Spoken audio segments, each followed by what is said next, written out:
Friends, I am Manju त्यागी। आजकल हम corona महामारी के हेल्थ इमरजेंसी पीरियड से गुजर रहे हैं और ऐसे में भारतीय समाज पर इसका क्या प्रभाव पड़ रहा है, इस बारे में आज मैं आपसे अपने व्यूज़ शेयर करूंगी। आप सभी नोटिस कर रहे होंगे कि कोरोना महामारी हमारे लिए एक अभिशाप बनी हुई है और हम चाहते हैं जल्दी से जल्दी हम इससे छुटकारा पाएँ, क्योंकि इसने हमारी सारी ज़िंदगी को उलट पुलट कर रखा है। लेकिन इसके प्रभाव भी हमारे भारतीय समाज पर बहुत पड़ रहे हैं। हम सभी की बहुत हेल्थ कॉन्शियस हो गए हैं, बड़े हाइजीन ओरिएंटेड हो गए हैं। हर समय हमें अपनी फ़िटनेस का ध्यान रहने लगा है। हम बार बार हैंड वॉश कर रहे हैं, हम हेल्दी डाइट ले रहे हैं, हम प्राणायाम कर रहे हैं, हम एक्सरसाइजेस कर रहे हैं। हर तरह से हम अपने आप को फिट रखने का प्रयास कर रहे हैं और डिस्टेंसिंग भी फॉलो कर रहे हैं। एडिबल्स भी बहुत कम वेस्ट हो रहे हैं। पहले हमारे बहुत एडिबल्स वेस्ट होते थे फ्रिज में इधर उधर, और अब काफ़ी हम अपने एडिबल्स को सेव करके चल रहे हैं और दैट इज़ वेरी गुड, क्योंकि भारतवर्ष की 1.25 अरब की पॉपुलेशन में से करीब 20 करोड़ पॉपुलेशन हर दिन भूखे सोती है। तो हमें उसके बारे में सोचना चाहिए और ये एक बहुत अच्छा इनिशिएटिव है कि हमें एडिबल्स को सेव करने की आदत इस कोरोना पेंडेमिक में पड़ रही है। ये पॉजिटिव इफ़ेक्ट्स कहे जाएंगे, जिसके लिए हमें इस महामारी से निपटने के लिए हमें स्ट्रेंथ मिलनी चाहिए।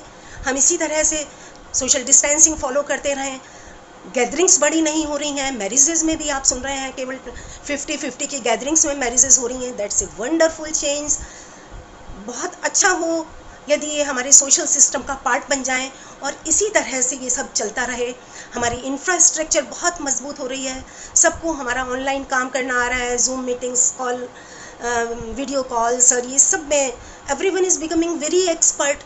हमारी आर्टिफिशियल इंटेलिजेंस बढ़ रही है, अनलिमिटेड मेडिसिन्स क्रिएट की जा रही हैं और इंटरनेशनल लेवल पर नीडी कंट्रीज़ को भेज भी जा रही हैं, क्योंकि हमारा देश की संस्कृति ही वासुदेव कुटुंबकम वाली है, तो हम इसमें काफ़ी सक्रिय हैं।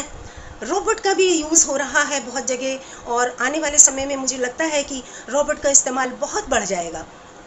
हॉस्पिटल्स में भी टेलीमेडिसिन्स चल रही हैं। आप हॉस्पिटल्स में जाएंगे, क्लिनिक्स पर जाएंगे तो वहाँ रश होगा, भीड़ होगी, डिस्टेंसिंग फॉलो नहीं हो पाएगा, इसलिए टेलीमेडिसिन्स चल रही हैं। आपको ऑनलाइन ही डॉक्टर को कंसल्ट करना है, ऑनलाइन ही आपको मेडिसिन्स एडवाइस की जा रही हैं, and all these are really very wonderful changes. अर्थव्यवस्था का डाउनफॉल हो रहा है, सारी इकोनॉमिक सिस्टम हमारा चरमरा गया है, इसके लिए नौकरियां जा रही हैं, लोग बेरोज़गार हो रहे हैं, रिसेशन की दौर से पूरी दुनिया गुजर रही है। ये कोरोना के बड़े ही निगेटिव इफ़ेक्ट्स हैं जिनसे हमें उबरने में बहुत समय लगेगा। इसके अलावा एजुकेशनल फील्ड पर भी इसका बहुत इफ़ेक्ट आ रहा है। आप देख रहे हैं कि बच्चे मार्च से स्कूल नहीं जा रहे हैं, डेफिनेटली उनकी पढ़ाई सफ़र कर रही है, लेकिन हमारी डेवलप्ड डिजिटल इंफ्रास्ट्रक्चर से they are attending online classes and interactive classes and they are being taught by the teachers quite properly. तो इस समय हमें जितनी भी फैसिलिटीज़ अवेलेबल हैं उन्हें सबको प्रॉपर्ली अवेल करते हुए आगे बढ़ना है। हमारी संस्कृति पर भी इसका बड़ा इफ़ेक्ट पड़ रहा है। आप देख रहे हैं, पहले बड़ा कॉमन था कि हम शेक हैंड करेंगे, हम हग करेंगे, but now these all things are stopped. अब केवल हमें नमस्ते करनी है and that is our culture. तो ये हमारी सांस्कृतिक विरासत है, सार्वभौमिकता, धार्मिक सहिष्णुता, वसुधैव कुटुंबकम। तो हमारी इन सांस्कृतिक धरोहर को हमें इस कोरोना पेंडेमिक में जीवित रखना है। हमारी संस्कृति से तो हमेशा से पूरी दुनिया प्रभावित होती आई है। लॉर्ड मैकाले ने कभी कहा था कि भारत को यदि कमज़ोर किया जा सकता है तो सिर्फ इसकी सांस्कृतिक और आध्यात्मिक रीढ़ पर अटैक करना होगा। हमारी संस्कृति के आगे सारी दुनिया नतमस्तक है।